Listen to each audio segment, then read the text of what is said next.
Welcome students to another video lecture with Mr. Knapp. This lesson should go relatively quickly because it is something we've already started to see in chapter 1. So our focus in this lesson is how do we plot ordered pairs in any of the 4 quadrants? And we actually started seeing that because whenever I show the coordinate plane, I don't hide it down to quadrant 1.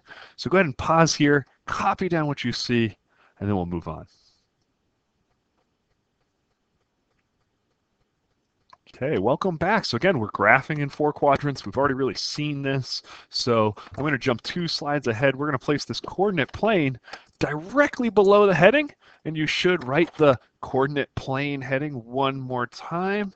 Make sure you're labeling when you draw this that this is the y-axis and that this is the x-axis and that these are all the quadrants there, and make sure not to forget your reflection question. And we're going to place these 2 facts just below our coordinate plane. So go ahead and pause here and copy down what you see.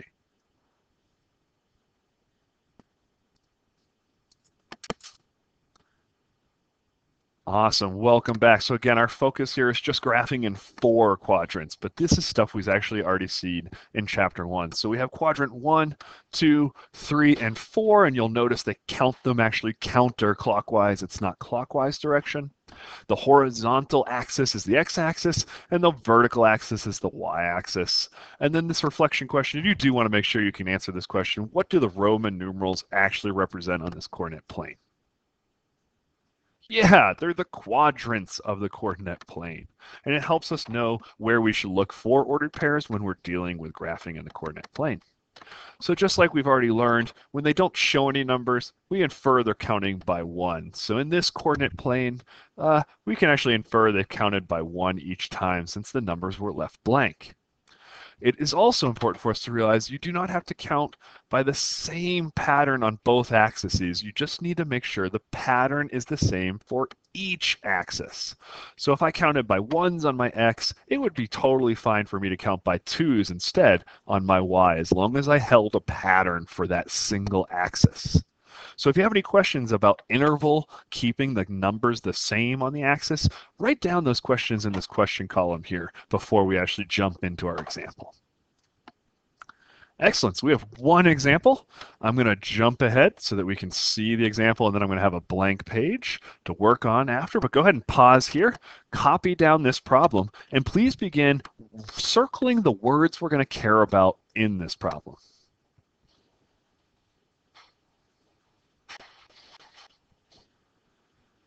Hey, welcome back. So we're going to interact with this word problem. I hope you already have. If you haven't interacted with it, meaning you've circled the things we care about to turn this into an expression or an equation, please pause again and make sure you do that.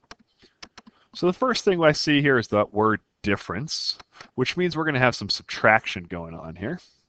And we're subtracting John and Lauren's golf score.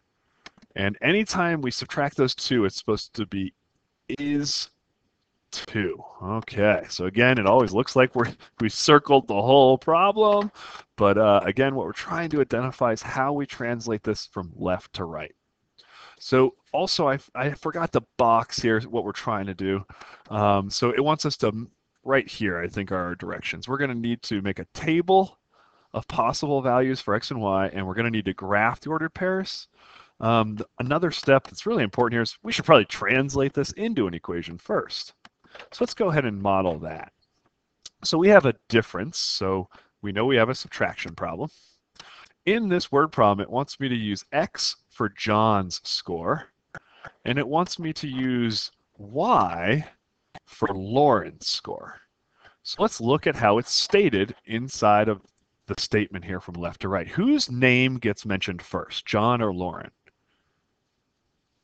Yeah, if you said John, that's why we're going to place John, the x value, first. Is after the word difference, they mention John, and then they mention Lauren. So then we have minus y. This is a perfect example of, since the word difference showed up, this and here is not addition. It's the two things we're actually subtracting to get the difference. Okay, going from left to right still. We did Lauren's. The word is showed up. What symbol, not operation, what symbol do we have to use for the word is? Yeah, if you said equal sign, that's right. We have to use an equal sign for that word is, and then 2. So we should be creating this equation from left to right of that sentence, x minus y equals 2. Well, now we have this kind of like formula that we can use to make our table. So I'm going to show my next slide so I have some space for this. And I call these function tables. So what you're about to learn about is making a function table. And it's just a modified t-chart. So we're going to have a line that goes horizontal. You'll have a smaller column on the left for your x values. And you'll have a small column on the right for your y values. And what we're going to stick in the middle is the function, this expression or equation, sorry, that we're evaluating, the x minus y equals 2. If at any point when we do this math you need extra space, feel free to do math on the side over here or anywhere out of the table that has extra space, but you have to show the substitution in the table. So let's stick some values in for x. Remember, we're always allowed to choose independent variables, and we always solve for dependent variables. So what's an easy number we should stick in here to make our math simple? Yeah, if you said 0, that is usually the easiest number to deal with here. So if we placed a 0 in this expression for our x, what value do we have to have for y to end up with positive 2? Yeah, if you thought that through, some of you were going to say 2. But if we stick a 2 in there, we're going to get negative 2. But we have to equal a positive 2. So what y value can we stick in there when x is 0 and we'd still get a positive 2 out of there? Yeah, if you said negative 2, you're right. Because the negative negative in that substitution changes that to a 0 plus 2, and we end up with 2. So I'm kind of modeling this work here that you could show for each example if you're having trouble mentally solving this problem. Substitute in, evaluate, and see if it worked. You're going to notice it's not a good idea to erase because you may have another ordered pair you can use later. So to model that this could have been in like the side of your work, I'm going to push it over to the side. Okay. So another easy value is probably the number 1. So let's add a rib to my t-chart or function table. And now we're going to substitute 1 in for x. And we have to mentally think to ourselves, what y value do we have to use here to end up with a 2 as the answer to the equation? So what y value do we have to stick in here to end up with 2? Well, you know what? My brain's still having trouble with this. I'm going to model a problem here. Let's try a 1. What happens when I stick 1 in there? Oh, we got a 0.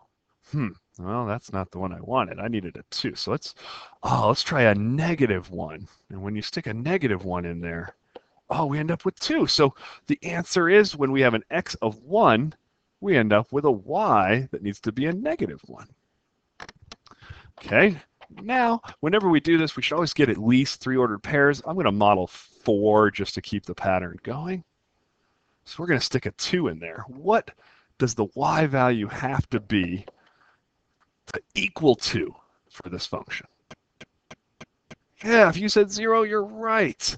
So the last one you should try on your own is if we had an x of 4, what y value do we end up with? So by class, you should have a y value in for that final ordered pair here.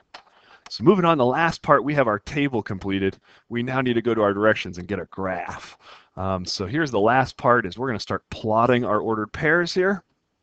And based on the numbers we have on our table, the x values go up by 1 when I was selecting for the most part. So I'm going to count by 1 on my x-axis. And remember, if you're counting by 1, do I have to show the values?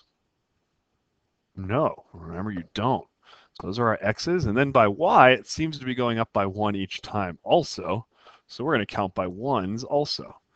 I want you to realize I don't just assume I'm going to count by y. I check the table, and I realize the table's numbers give me a hint of what I should count by. So our first order pair we're going to plot here is 0, negative 2. So we're at 0 on the x-axis, and then we need a -2 for the y. So here is 0, -2 right there. I'm going to plot one more ordered pair, but I want you to finish all 4 ordered pairs. I'm going to plot the green one, 1, -1. Oh, it's right here. But again, remember, you should have all of your tables or all of your ordered pairs graphed, and then we connect these with a straight edge. That's the end of our lesson. So if you have any questions, students, please write them down in the question column and let me know what I can help with in class. I'll see you soon.